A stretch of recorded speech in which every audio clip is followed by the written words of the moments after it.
തൃശൂർ ജില്ലയിലെ റോഡുകളിൽ രൂപപ്പെടുന്ന കുഴികൾ അടയ്ക്കുവാനുള്ള പ്രവൃത്തികൾ വേഗത്തിലാക്കണമെന്ന് ജില്ലാ കളക്ടർ അർജുൻ പാണ്ഡ്യൻ. ശക്തമായ മഴയിലുണ്ടാകുന്ന നാശനഷ്ടങ്ങളും സമയബന്ധിതമായി പരിഹരിക്കാൻ നിർദ്ദേശം.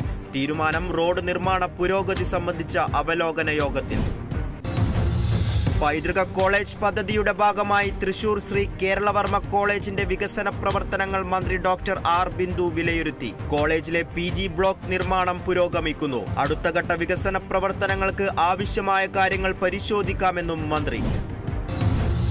തൃശൂർ ഇരിങ്ങാലക്കുട നിയോജക മണ്ഡലത്തിലെ വില്ലേജ് ഓഫീസുകളിൽ ലാപ്ടോപ്പുകളുടെയും പ്രിന്ററുകളുടെയും വിതരണോദ്ഘാടനം നടത്തി. ഉന്നത വിദ്യാഭ്യാസ മന്ത്രി ആർ ബിന്ദു പരിപാടി ഉദ്ഘാടനം ചെയ്തു.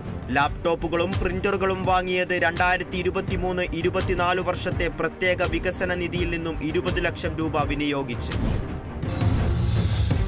കേരള പ്രവാസി സംഘത്തിന്റെ നേതൃത്വത്തിൽ ബഡ്ജറ്റിനെതിരെ പ്രതിഷേധ പ്രകടനം സംഘടിപ്പിച്ചു.